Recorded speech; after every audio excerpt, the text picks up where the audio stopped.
Hello, and welcome to the Choreolosophy Podcast. I'm Chris Muntz. I'm your host, and this is episode 51. Diversifying Repertoire is a personal journey with Dr. Janet Galván. In this touching and vulnerable conversation, Dr. Galván and I discuss the very important issue of programming and preparing to perform music from an ever-growing number of traditions and cultures.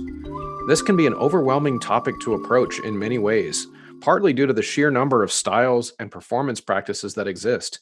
None of us can master them all, and that's okay. Downstream from this problem is whether or not we give ourselves and our colleagues grace when they make mistakes. Do we shame the conductor who presents an inauthentic performance, or do we offer help and resources? This episode is structured as a help and a resource.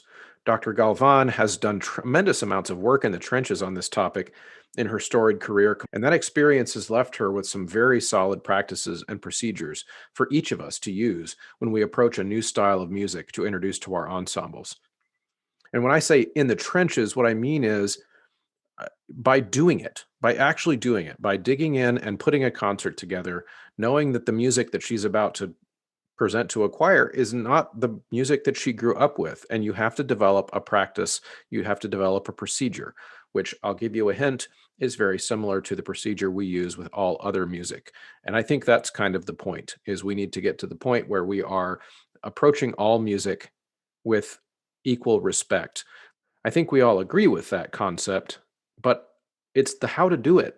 That's the challenge. And so much we get kind of preached at about how important it is to do it, and leaves us with very little to take into our classroom. And I'm hoping this episode is helpful for you in this way. Before we get into the nitty-gritty of this conversation, I've got some thank yous and some announcements to briefly walk you through. First, Patreon is a website that allows listeners to this show to contribute because they feel like this show provides them value, and they appreciate that I don't charge anything for it. Recognizing that it's a lot of work to put on this show, and there's a lot of expense behind it. My goodness, like lately, the Facebook advertising costs during the pandemic have skyrocketed. The ability for me to get the word out to people is harder now than it was when I started the show in February of 2019. Things like that, right? There's an underlying cost to the show. And so sometimes people want to help with that. Sometimes people just appreciate it, like a tip, right? So as one of the little carrots to dangle over at Patreon, there's also more content. I create an episode once a month that only that crowd gets to hear. So you can go to patreon.com/choreolosophy to sign up. And like I said, as little as $3 a month gets you in the door over there.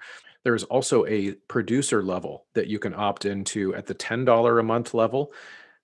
Right now, we have an awesome and growing group of producers on the show, like Ulrika Igrain Munoz Alarcon, Chandler Smith, David Kowalczyk, James Mock, Kyle Peterson, Michael Herron, Ryan Main, and Steve and Kathy Kakachik. So thank you to those folks and all of the folks over at Patreon who are engaging in that extra content and that support in that way. It means a lot. Also, we have mymusicfolders.com, which is a great website. They have a companion website, by the way. I don't talk about it as much, called mychoirrobes.com. And I was just looking on that site the other day, and you can get some really affordable choir robes on there. And in today's day and age, with sensitivity being increased in a good way in gendered clothing for ensembles, a choir robe's a great solution because a choir robe is not gendered. So if you're looking for a new way to solve the problem of your ensembles and their attire, they've got some really affordable options there. Plus, if you enter Choreolosophy at checkout on your robe purchases, you can get a 5% discount, which doesn't sound like a lot, but if you're ordering from your school with a lot of robes or a lot of singers, that's hundreds of dollars in savings that you could be offering yourself there. So that's an awesome opportunity. Plus, there's sitereadingfactory.com that affiliates with this show, which means if you sign up with the Choreolosophy checkout code, you get 10% off, and is especially right now with virtual learning being so common, is a critical product. If you don't have sitereadingfactory.com membership yet for you and your students, don't wait anymore. There is so much opportunity for growth and for self-assessment and teacher assessment on that website. So go check that out. And like I said, enter Choreolosophy at checkout to get 10% off your order there.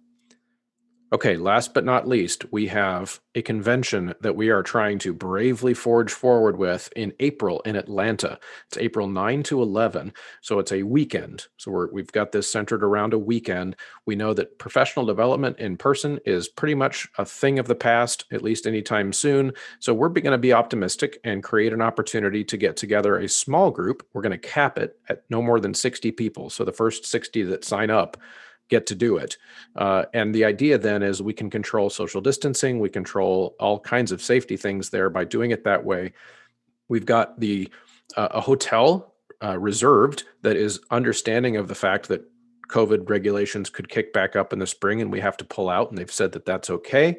Plus, it's right by the airport there in Atlanta, so you don't have to rent a car, do anything like that. They'll take a shuttle right from the airport to the hotel. We get together, we have a completely innovative, new kind of in-person professional development opportunity that maybe it becomes something down the road. So I hope that you will decide to take a chance and come down there with us and do some unbelievable sessions. We've got Ryan Main coming. We've got Maria Ellis. We've got Jacqueline Johnson. We've got Jaron Jorgensen, Christy McLean. We're going to be doing sessions on things like teaching literacy, choral yoga, of course. We're going to be talking about leading and engaging rehearsals. We're going to be talking about how to teach literacy in a reading session format.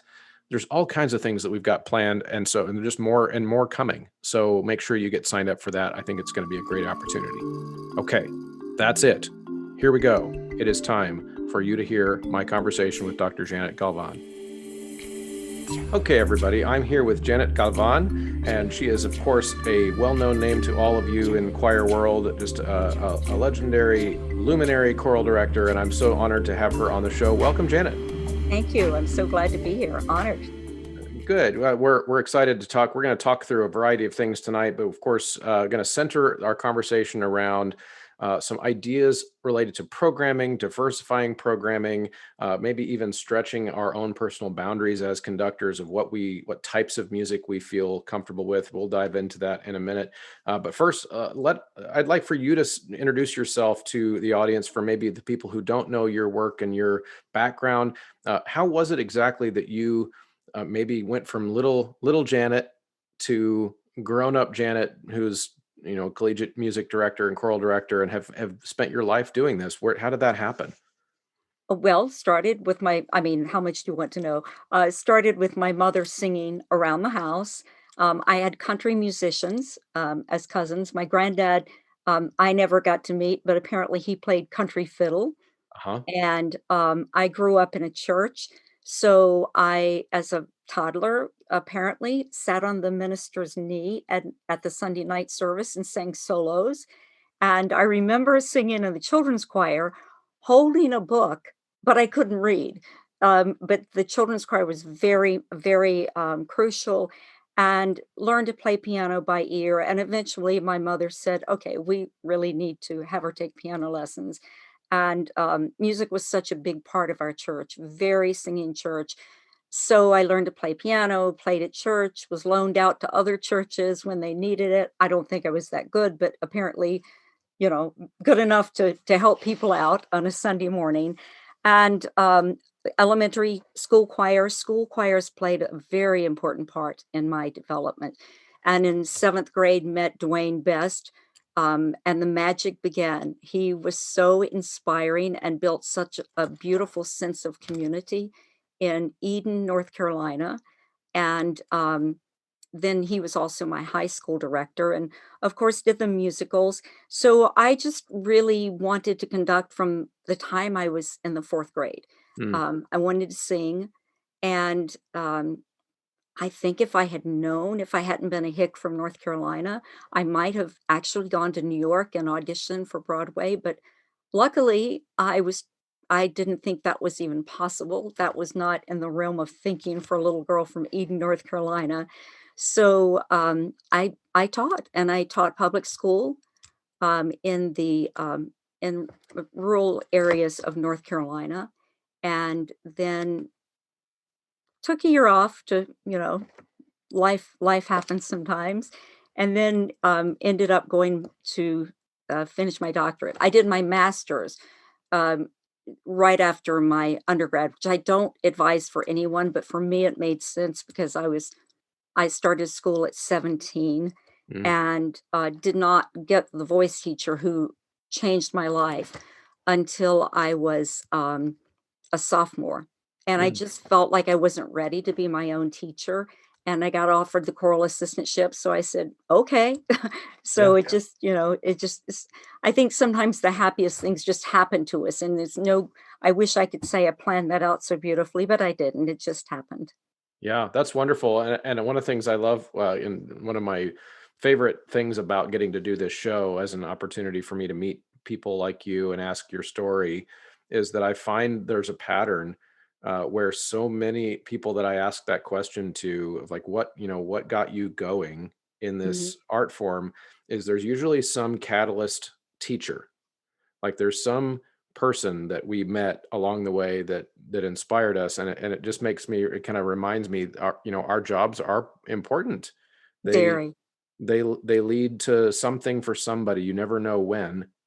And like you said, just kind of the happy accidents that oftentimes happen, and we don't know which kid in our classroom might need to be inspired at that Yeah. moment. It's such a neat thing.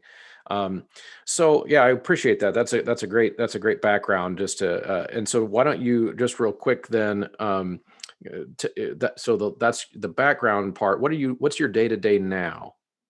Well, my day to day now is very unusual because it's COVID. Well, yes. And and for a lot of reasons that I won't go into, I had planned to be working at Ithaca College for 3 more years.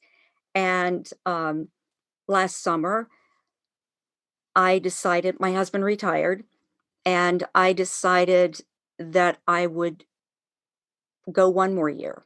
Mm, And we had arranged to do that. And just for a lot of reasons that I really don't want to go into because it's no one's fault. I right. just thought, you know what? I need to retire from Ithaca College. So I'm not retired. I have repotted. Ah, wow. Yeah. So you've got that. That's interesting. So the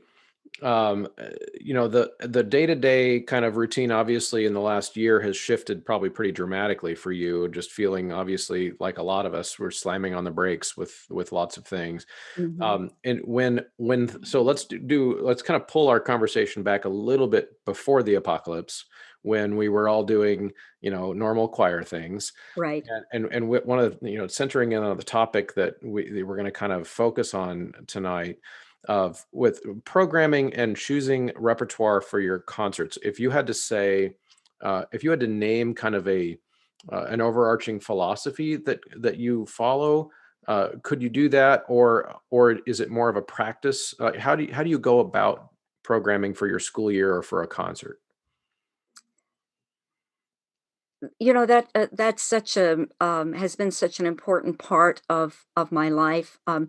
And I've seen particularly in it's always been true, but in the last few years, I really see the students that I work with at the college level, and when I did my youth choir in Ithaca, um, they wanted to they wanted it to be meaningful. So one of the questions that I ask constantly is, why are we here? Why are we doing this? And how can we communicate to the audience? And they asked me to speak about this very topic about the diversity of programming.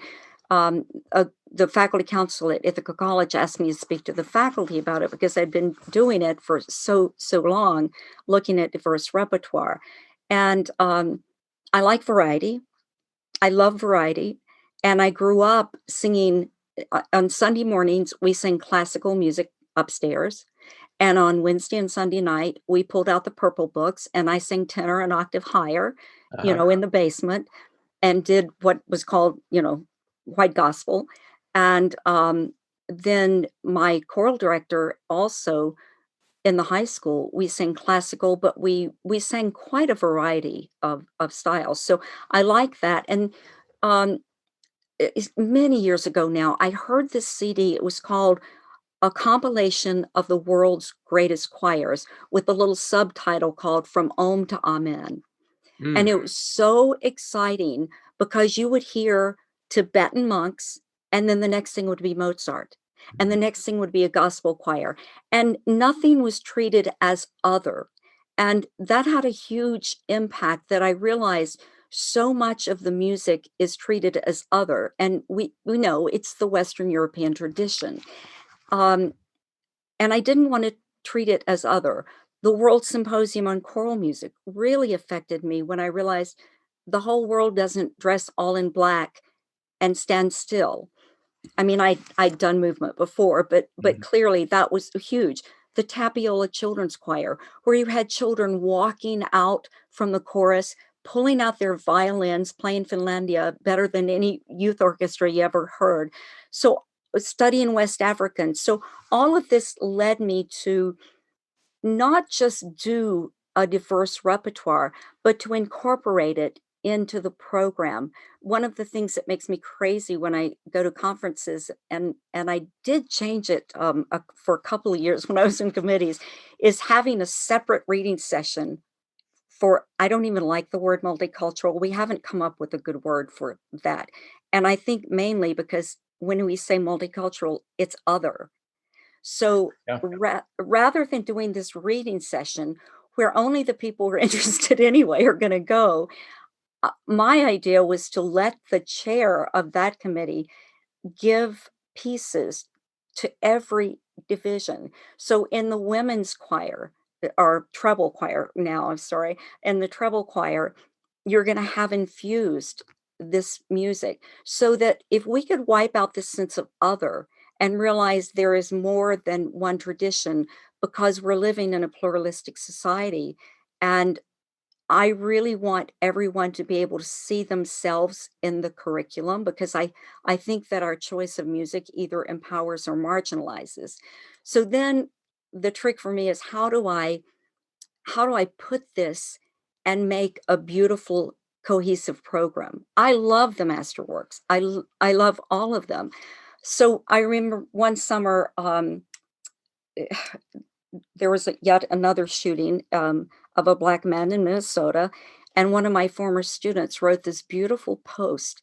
And he said, I am so angry right now. I don't know what to do, but I have learned to use my words, not my fist. Mm. And trust me, this guy could beat up anybody he would run into. He was a very fit young man. And he said, this is the most healing piece I know.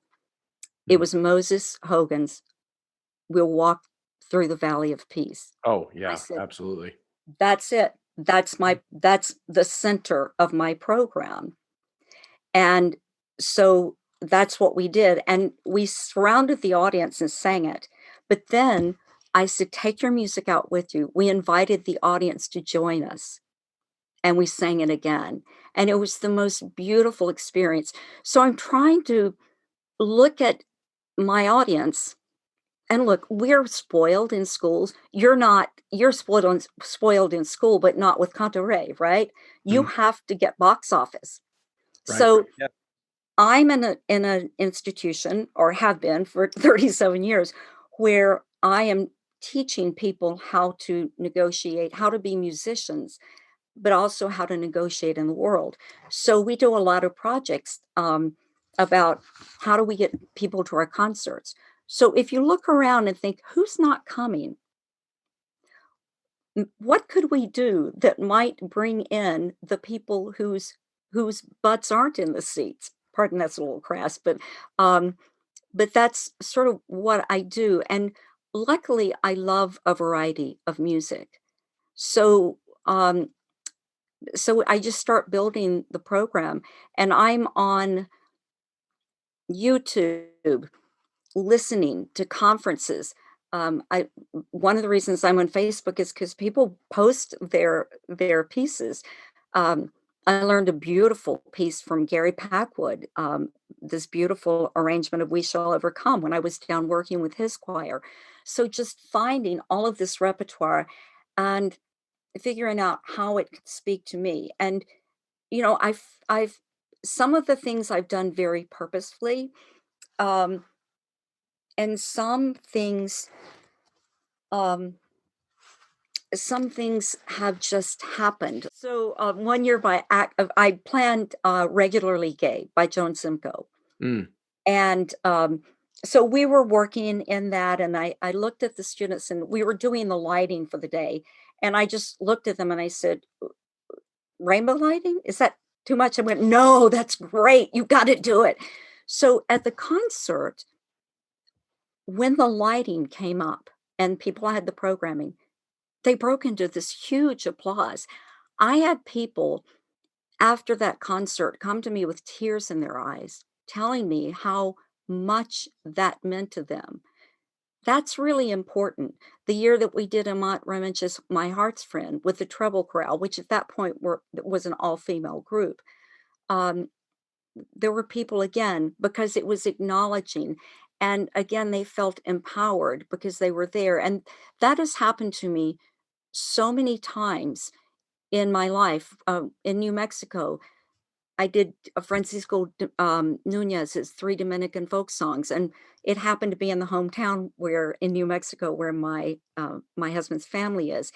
And so his mom was sitting beside this woman who spoke only Spanish. So they got started a conversation, and Tess told me that the minute they started singing that, this woman, her entire being lit up. She was so thrilled to hear something that she really could relate to, because a lot of it, she thought it was great because her kid was singing, but she didn't really necessarily connect with that music. But after that, she connected with the whole concert, and children coming to me, and one little boy in California pulling on the hem of my dress. And I said, "What is it?" And I had used him as an example. I said, "Are there any native speakers in here?" He raised his hand. I said, "Would you mind speaking for us?" And he said, "Oh, I'd love to." So he came up. He said, "This is the first time in my life that I've been ahead of everybody." And Right. it's so beautiful. So I personally love the variety, and I like to find ways of mixing it in. And, you've seen that at ACDA. There are people who do these types of programs so beautifully. And then ultimately, my goal is we're going to communicate with the audience. So, what is it we want to communicate? And I don't decide that. We all decide that together. What's the essence of this piece? What are we trying to say with this? What does this poetry mean? Because a lot of the poetry is not in it's not the way our students speak. Right. So then we try to Yeah. figure it out. And sometimes, oh my God, they come up with these ideas that are so beautiful. And so then it goes beyond that then because I do a lot of movement and um, experimental things and try to get them to hear the music in a different way in all the rehearsals. Sometimes things just happen organically where I never meant to stage something, but now we're staging something. Mm. So, so that's just putting these programs together. And sometimes it's student request. Um, maybe there's someone in town for a period of time. Like we used to have a regular visitor from West Africa. Well, of course, I was going to, include him to come into the class. And I had a graduate student from Hawaii for 2 years. So we wrote a huge grant. We brought in Hawaiian musicians. We brought in hula, experts, and I mean, it was such a transformation for Ithaca College, in the middle of February. That's awesome. Yeah, one of the things I like about just that kind of method and just narrative of your story, really, that you just told about how your programs have become and kind of maintained a diversity of culture, but also of style and of influence and all of language and all those things. I like that.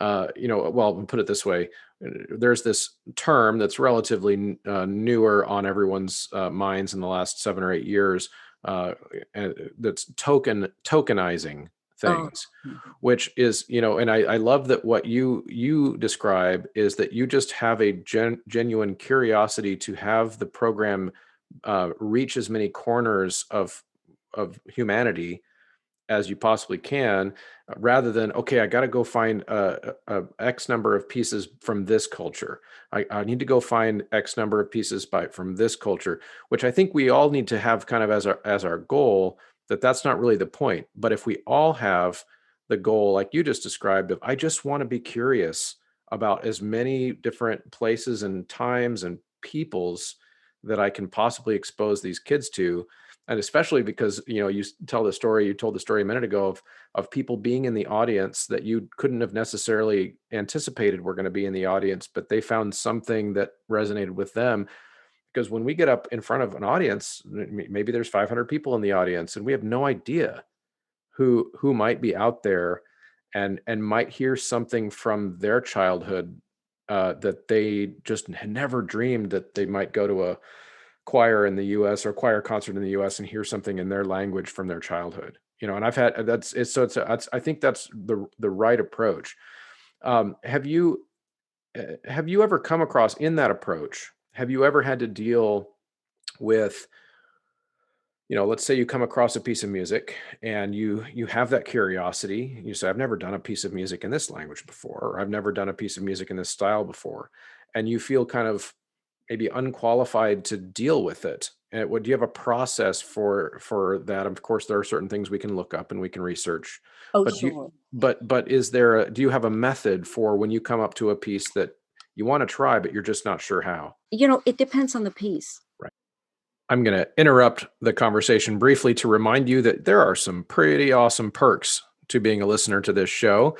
Number one is the promo codes for all of these awesome vendors and choral music purveyors of fine wares that we have on the show, and for sheet music in particular, especially in this day and age, to be able to grab sheet music in a digital form in a PDF instantly and then get it out to your singers no matter where they are. Graphitepublishing.com and ryanmain.com are excellent resources, and I strongly encourage you to go check that out. Ryanmain.com he's a self-published composer who does excellent work, especially if you work with the middle school, high school age group kids, and you'll find stuff on his website for all ages. But he's got a sweet spot there. I would say a specialist in that area. And then, of course, there's graphitepublishing.com, which has a wide range of composers: Tim Takash, Jocelyn Hagan, Eric Barnum, Joshua Shank, several more, many of whom you've seen appear on the show in the composer exposure segments that we've done over the past couple of years. So head on over there, and don't forget to use Choralosophy at checkout for a 10% discount. When we are approaching another style, the first thing, of course, is to read everything that you have in the sheet of music, if there is music. But because so many styles that we're trying to do aren't really traditionally notated, then I try to go to a sound source, which is so much easier now than it was many years ago. I try to get a recording of a choir from that culture doing it maybe not that arrangement, but at least the arrangement. I try to, if it's a folk tune, I'll try to go to the original, like just not arranged, but see. Yeah. Um, if hmm there is someone in my area that's knowledgeable, I'll look, although because I've been doing this for so long and studying this for so long, I do know names of people that I know I can trust. Like, Tony Guzman is Dominican, Diana Sayas is from Puerto Rico, but both of them have studied other styles from other countries. So I can trust their arrangements. Um, Gospel, I've got the names of people. If it's a name I don't know, I look them up, which is way easier than it was in the olden days when I Oh first yeah. started teaching. I remember calling Augsburg Press saying, who is Robert Wexler? I didn't know who that was. And it just, the information wasn't as available. And then I consider where it's from, and I get out maps, because I will say I have done pieces from places that I wasn't really exactly sure where they were. And then I read up on the country. Um, One of my favorites was I did this arrangement, and it was it was from a country where many languages were spoken, And so I thought, okay, so I did all this research. I go, what are the two main ones? So then I went and I listened to those two languages. And I said, "Oh, it's that one." I could figure out from the pronunciation guide which language it was, Mhm. because I couldn't see doing a piece where I didn't even know what the language was. I got it right, because I was doing it at a festival, and some of the kids on their way were in New York to Ithaca, were in New York City, and they were singing it. This guy said, "Oh, that's Yoruban, I know that." And so I was like, "Yes, we got that right." I try to ask, um, if at all possible, I will bring in a culture bearer, someone who really is from that tradition. Like one year we were doing the 3 Latvian carols from Earth Songs, beautiful. Oh, Yeah, okay. Yeah. Yeah. Jan Sons did the arrangement, um, and I first heard one of those at an ACDA National. Ken Fulton did it, and I fell in love with it. So this young lady said, "I know a woman in Binghamton who's Latvian." I called her. She came up. She was thrilled that we were singing it. She helped us with the language. She told us what it meant. She told us about the instrument that would be homemade, that they would play along with that. So we ended up making those instruments. It's just a stick with bells in the bottom. Uh-huh. Um, so I do that, and then I do a lot. I look at videos if I can. Of course, if there's a particular one, like one piece that I was doing, the man said, "Oh, it's um, this type of folk song," and I thought, "Okay, I don't know what that means." So I went and found examples of that type of folk song. So I listen a lot, I practice a lot, I listen some more, I practice some more, and I try it. And I'm way better at it now. At the beginning, when I was doing all this, I started with genres that I was fairly comfortable with. But you get better. And the Mhm. thing is, it's not going to be authentic the first time, but I do a lot of homework on language. For example, in Spanish, people speak Spanish in so many different places, Yeah. and it's very different. And every single time when we have done Spanish, we've had at least one native speaker run up and say, I'm from Argentina. I can't believe you did the double L's the way we do it." Well, of course, it's a tune from Argentina. So I really think the bottom line is I don't just pick up Bach and sight read, or I don't do Bach and say, I really don't know anything about Bach, but I'm just going to sort of, you know, forge my way through it. Right. So I think if we give all the music the same level of respect and do the homework, and and I will ask, if I ask, I've learned to do that, are there any native speakers? And so would you mind seeing me? And I always ask them privately first if they would mind speaking, Yeah. um, because I think you can't just call in people and say, "Well, you're from Latvia. Will you speak that?" I think we have to show that respect because they might not want to. Right. Yeah, and that's how we learn. So like you said, when you said that that it's not going to always be authentic for the very first time, Right. I think that's important that choir directors give themselves permission to also be learners. Because I think, in fact, but before I get to that point, I wanted to tell a quick story of a culture bearing moment, because you brought up the Spanish language, which one of my favorite experiences as a choir director was being able to find a culture bearer in one of my classes who and this was so cool. I had one of my high school age students who was born in Venezuela, Mm, and mother was Venezuelan, father American, mm, um, and so she grew up speaking bilingually, but also went back and forth a lot to mm, South America and was super smart. So we're doing in Contrai with adult professional singers. We're doing a concert of music from choral music from Latin America, South America. Okay, so there's music on this program from Venezuela. There's music from Argentina, a bunch of stuff. This was many years ago, and I knew enough about Spanish diction to be able to get through some basic things, but I knew that we were going to be kind of traveling some different countries with some different dialects down there. So I Mhm. bring in my high school student to this adult professional choir. And I remember and I of course asked her first, and she said, "Oh, I'd love to help with that. That sounds awesome." And I come in, and these adults, see me bring this 17-year-old girl in, and I can tell they're kind of rolling their eyes, like, what is she gonna, is she gonna really teach us? And she gets up and starts talking to us about, like, when you're singing with music from Venezuela, it has to sound this way, and she starts demonstrating, and then she goes into this little lecture about how Argentinian Spanish has a little bit more Italian influence from earlier settlers, and all these Mhm. grown-ups are like, how does she? This is a kid. How does she know? Like, well, because this is her life. This is Right. her culture, and it was such a neat experience. And then as a teacher, I just sit back and I'm just like letting her do all the thing. But how empowering it is for a student in one of our choirs to be able to be in that position where, hey, everybody, I get to share with you. You're all part of my team, and I get to share with you something that's very important to me. So I think that's a really, really important thing.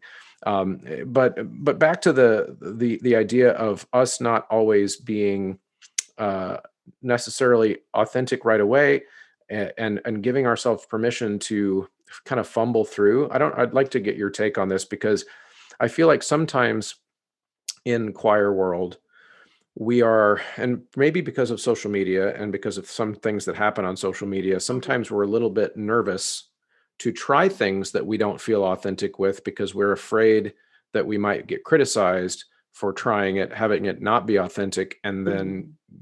and then being shamed about it or made fun of, or whatever. And so what sometimes I worry about is that there might be choir directors out there who would shy away from trying music from different cultures necessarily because they don't feel qualified. Now, of course, you've given us a bunch of tips on ways to approach that, and I hope people do. Um, but have you noticed that phenomenon at all? I have, and here's the thing, it is a fine line because, yes, we have to give ourselves permission for it not to be completely authentic. I mean, let's face it, West African singing, dancing, and drumming, the minute you take it away from the dirt in Ghana, it's not going to be authentic in a concert hall. It was never meant Right. to be in a concert hall. When you take gospel music out of the church, um, now sometimes we'll bring the church right along there, but so this idea of authenticity, I do think, however, um, one needs to. I think a lot of times people. I'm going to be careful. I say I don't think anyone ever has ill intentions, but I think sometimes because in a lot of universities um, people aren't grow or they're not coming through a program where they're learning how to approach music that is not Western European. Hmm. So there are things that one doesn't do. For example, I'll give an example. I was rather horrified at one point when people were singing a spiritual and broke into scat singing. That Yikes! Yeah, yikes. Um, I don't think the person was evil. They just hadn't quite done the homework or doing, you know, uh, well, And I'm not gonna go it I'm not wasn't a gonna go in. it wasn't a jazz arrangement of a spiritual. So No, they just kind of editorialized. I wouldn't do a jazz arrangement of spiritual. That's just me. Yeah. Well, And I'm look, just saying at least that would make like some level of sense. But yeah, no, I hear you. I hear you. no, and I think you have that's the other thing which you brought up.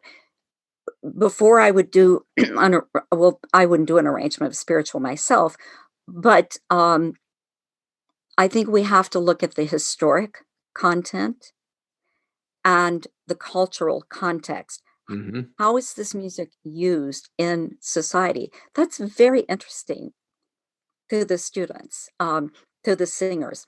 What do they do?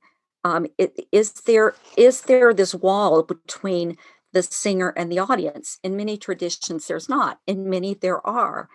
I think we also have to be very careful about stereotypes. I remember once in one of my choirs, kids weren't trying to be evil, but they just started jumping around incredibly undisciplined. And I said, I'm going to show you a video. And I showed them a video of the Kenya National Choir, one of the most disciplined groups you've ever seen. There are a set of practices with music. We learn sets of practices about Baroque music, Hmm. and there are sets of practices with a lot of styles of music. And I think we have to, especially if we are from the culture with privilege doing music of another culture, to approach it with so much respect. Um, I know I've made mistakes, we all have, but I've always approached it with respect and asked the questions that I didn't know. For example, we have a gospel festival at Ithaca College every year. Um, my friend Baruch Whitehead started it. He came to me. He remembers this story. I don't remember it. He said, "You know what you said to me when I said I wanted to start a gospel festival? You said, 'How can I help?'" And I said, "Well, what else would I say?" And he said, "Oh, you might say it's going to interfere with our choral program. You might have said, um, I want to be the conductor." Well, of course, no. We bring in people who eat, breathe, sleep, who know gospel music inside and out. So the very first one, they wanted me to conduct one piece as the choral conductor there.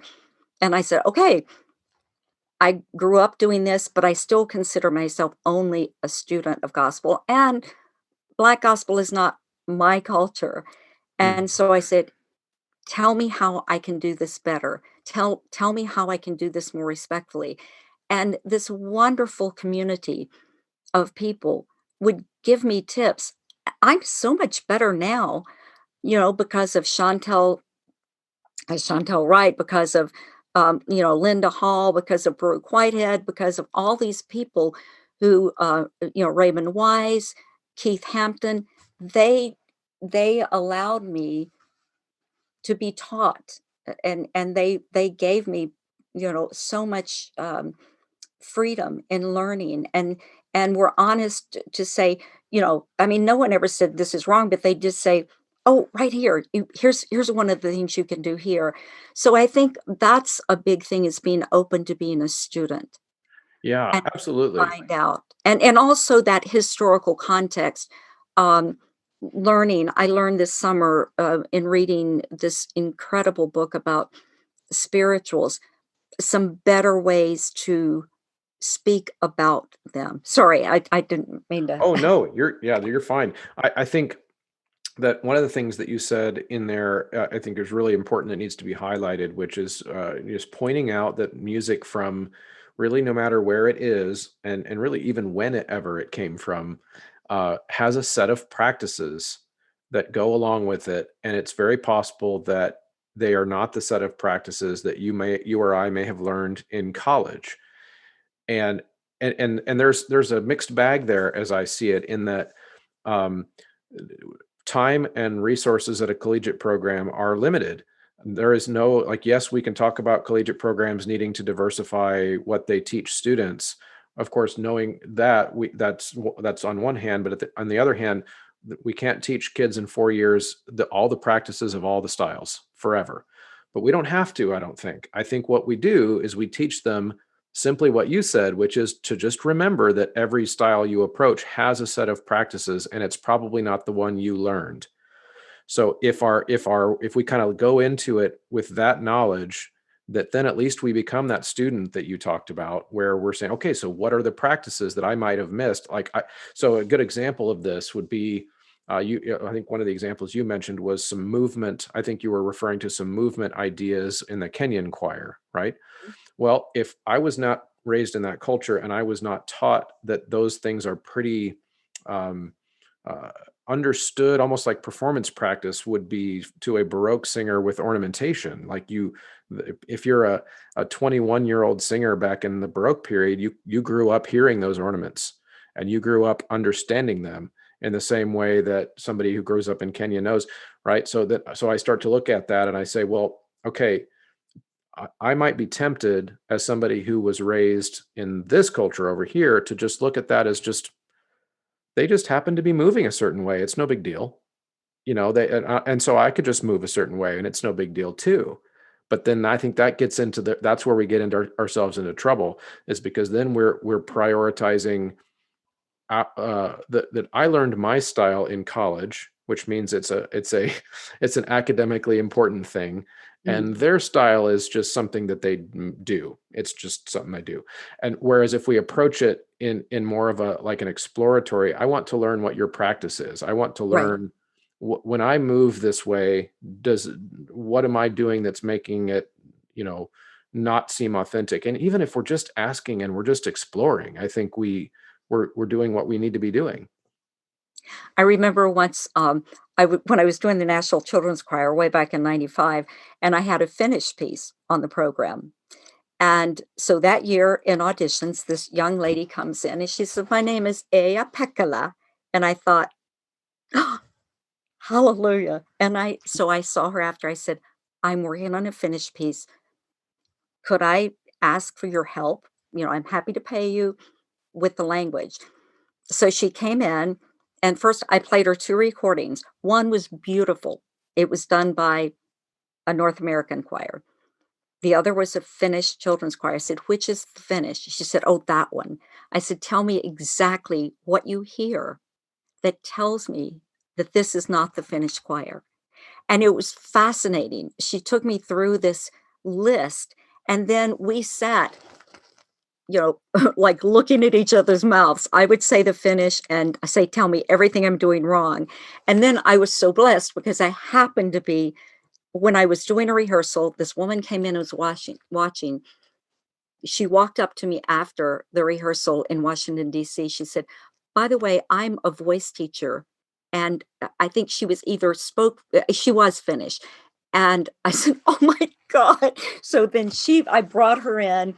And I think it's important to open the doors to let other experts in, because no matter how beautifully I might say the Spanish and learn it, it's so different with a native speaker, which is why the Musica Rusica, those recordings are so valuable to listen, because they give it exactly the way you do it. Um, but the other thing is, um, looking at how people move. That's one of the things. Do they stand still? Do they move? Is it free movement? Is it very disciplined? Um, how are we doing this? So I think, as long as we try to learn the cultural context, and if we can get a culture bearer, for example, one of the questions I ask is there anything that I would do that would be offensive? Mm. Mm-hmm. I mean, because there are some things, um, like where I grew up, you did not snap in church. It Ah, doesn't matter how okay. rockin' the music was, you don't snap. You can clap, but snapping, that is not a religious move. Interesting. Yeah. So that would be, that's very offensive. Just like I'm from the South, and when, when I built this house, one of the neighbors said, um, "How many square feet's in the house?" And I was like, "Ugh." I'm thinking, you don't ask questions like, I mean, that's my Southern upbringing. That's just like, Okay. and I said, "It's Yeah. big enough for us." I mean, I thought, Right. that is none of your business. Like asking, how much did that cost? I mean, it's just, those are things we didn't ask when I no, the South is a very different place now. I've been gone for more years than I lived there. But when I was growing up, those my mother said, "Never ask how much things cost. Don't ask people too many questions." So there are things, that can be offensive. And I think as long as we're, asking the questions, and I can remember when Derek Fox came to Ithaca, and his study had been on, African, American shape note singing. I could not wait to have him come in and work with my choirs and tell them about this tradition that I had never even heard of. It just opened this door to something that was brand new. And he spoke at the concert, and I think the respect, I mean, I don't want to teach by anecdote, but it's just, uh, when I was doing the Western Division, um, middle school, treble choir, I noticed that in the repertoire, it didn't look like they had ever done anything on an unacquired that was authentic Hawaiian. And one of the sad parts of my life is that I went to work in Hawaii for several years. I mean, like lots of years working there. So I it got to the point when I go to restaurants, I say welcome home. And the aloha spirit is a real thing. So I asked Nola, did she think it would be okay? I asked permission. Is it okay if I conduct a Hawaiian piece on for this honor choir? And she said, yes, I think that would be great. And I said, okay, I've heard some of Justin Kaupu's arrangements. Do you think it would be okay if I asked him to write an arrangement? She said, I'd love that. And I said, okay, next question. Will you help him? Look at it.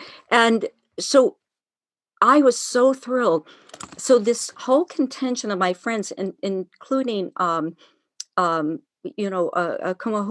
came, and they brought me gifts, which was ridiculous. I should have been showering them with gifts. She taught them hula. She gave them the background of this piece, the cultural context. It was a piece by Liliuokalani.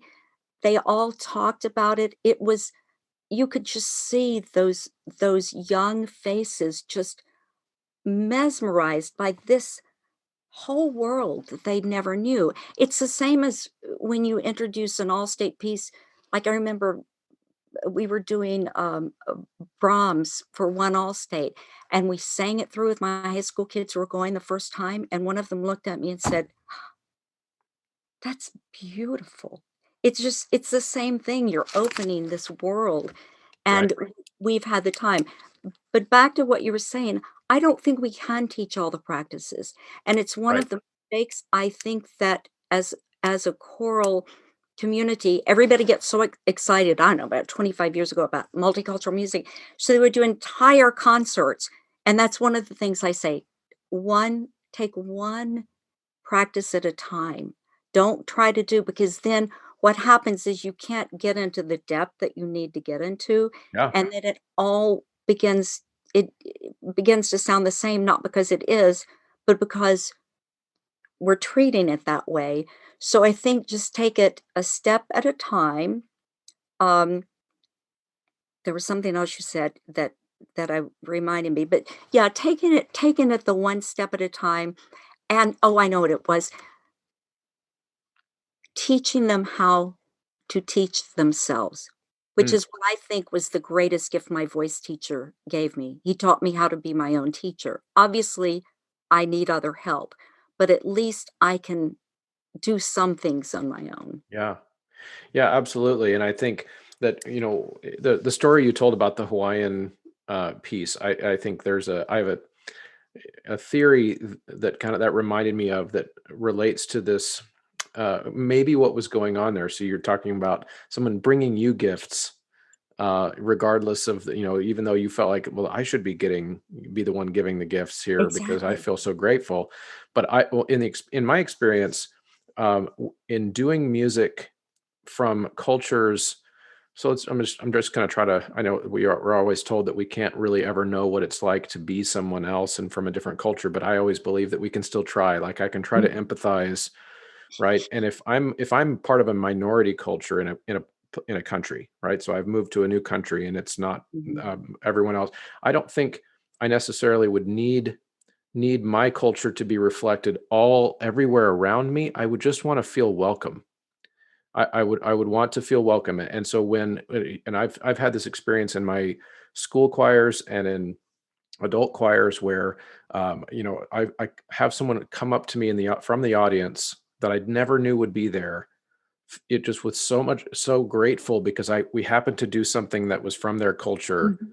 and they liked all the other stuff on the Mhm. concert too, but they felt so welcome. I didn't expect you would do I had a Japanese folk song once, Right. and a Japanese parent that I didn't know was gonna be there as mixed race family, and she was in tears, and it wasn't even probably very good. Like, it was just but she felt so grateful that she felt welcome, because something from her language was there. And I think we shouldn't underestimate how powerful that can be for people. I know, and exactly, and that's beautiful. This idea of feeling welcome, but I also think, I love. I think you've probably spoken with Marcus Garrett, Uh-huh. and Yep. I love his story about how he began his research into this non-idiomatic, because going to a school, that was not a historically Black college, when he got there, realized that he had so much information of all this great music that really was not being looked at or acknowledged in the mainstream. And I think that's what we're looking at. I know I redid my choral lit course completely.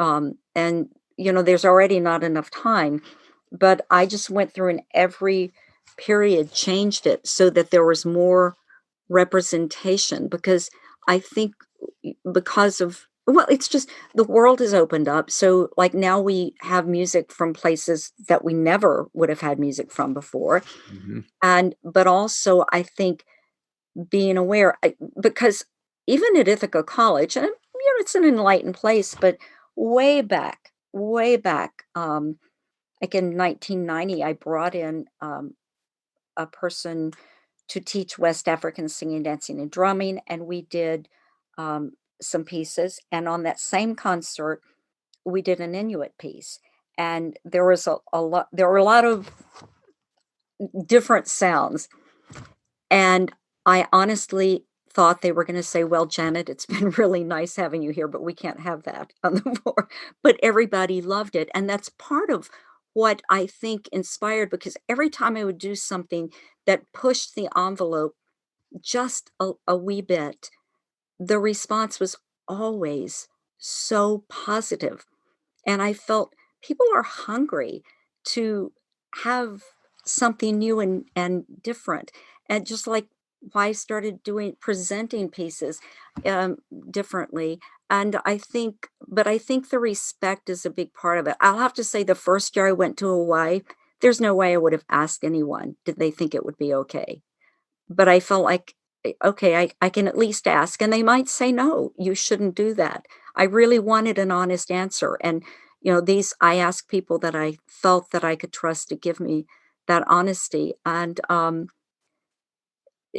I think we just it's almost when you do music of another culture, of a culture that's not your own, it's almost like you're holding someone else's dreams and past in your hands. And I I don't know, I just we started talking about programming, and I remember this beautiful quote that the dean at Ithaca College, Carl Panek, who's such a beautiful speaker, he said, "If we were in a medical school, how well you do an appendectomy might make the difference in whether someone lives or dies." And Yeah. he said, "Well, my friends, someone will walk in this concert tonight sick, in need of healing, and how well you perform might very well make the difference in whether they leave broken or healed." And you see, I that gets to me, but that's we're dealing with such a powerful art. And so, I think we just owe it, to do our best. And look, I have favorites. I'm such a fangirl of so many people in this profession. I told Dawala Simmonsburg, I said, Dawala, I always listen whenever I'm doing a piece. I always want to hear what you've done with it, just because, not that I'm going to do it exactly like that, but I learn and I'm inspired. Hmm. Um, so anyway, that's a lot about why I like diversifying repertoire and taking those chances. But I think respect and we've heard it all summer, but the reality is doing the work, Yeah. Yeah, it's beautiful. doing the work. It's beautiful, and I like, the way you kind of articulated that there at the end is that's something that I believe very strongly into, of just we can't know who in our audience really needs something that we have that night when we perform. Exactly. We just can't know. And so I tell that to the singers is that, since we can't know, we have to treat every single thing that we sing like something that somebody could need. And so what I tell them is I say, how dare you decide which piece you want to treat with respect because it's your favorite, because you don't know which piece somebody else might need. And maybe it's the goofy song on the program. Maybe it's like the one you think is the least important, but somebody came into that auditorium, like you said, broken and needing to just have their spirits lifted in some way.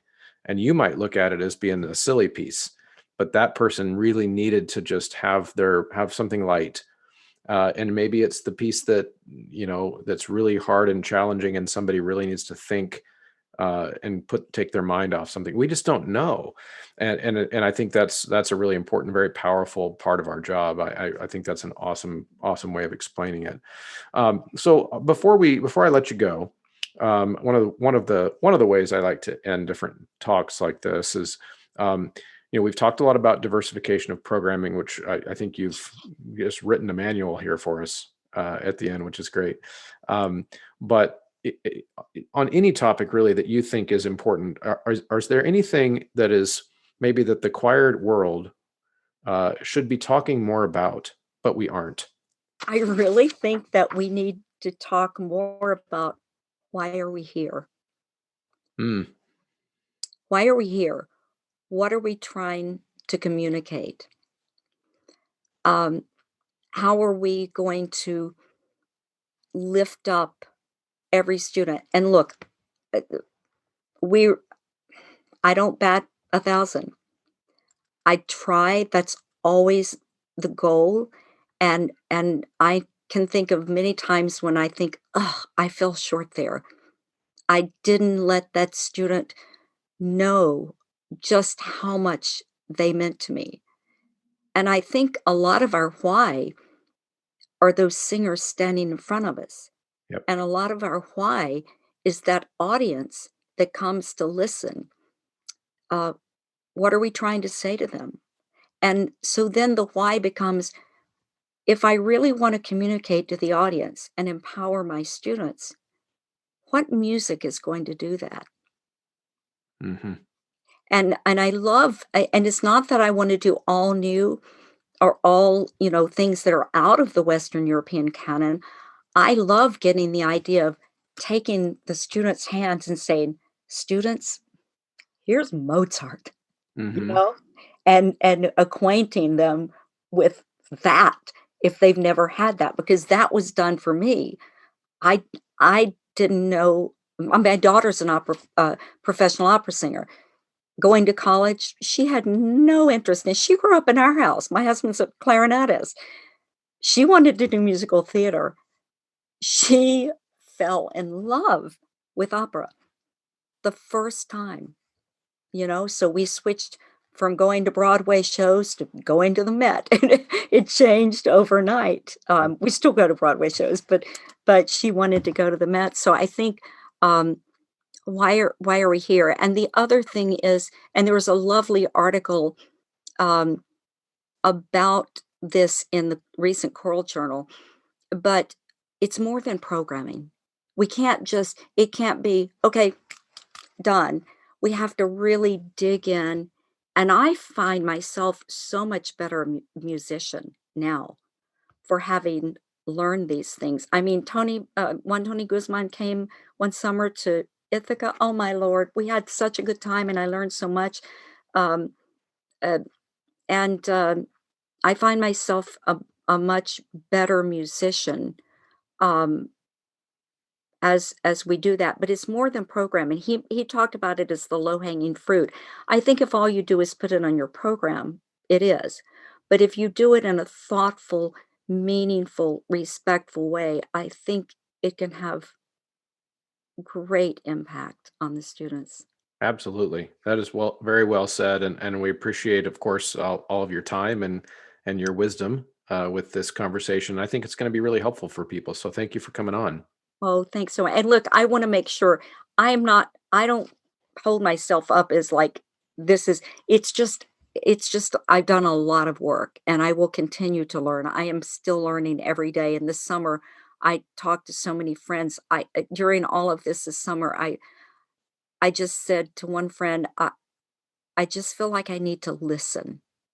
I need to listen more and talk less and, open my heart, open my ears, because people are going through things that I, I don't, I don't have that experience.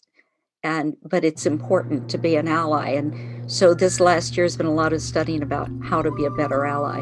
Right. Absolutely. Yeah, that's great. That's Thank you. perfect way to end it. Thank Thank you you so so much. much. It was All fun right. to talk with you. Yeah, have a great night. Thanks, you too. Thank you, as always, for sticking around to the end of the podcast. I hope you got something out of that. I know that that's a topic that I really struggle with because I want to achieve that ideal of having a truly diverse program. But the reality then sets in, which is that I have limited time and I have limited songs I can put in front of kids, and I've got limited experience with the kids. Then I have the other expectation, which is to be an expert in that style when I present it. And there's just not enough time in a lifetime.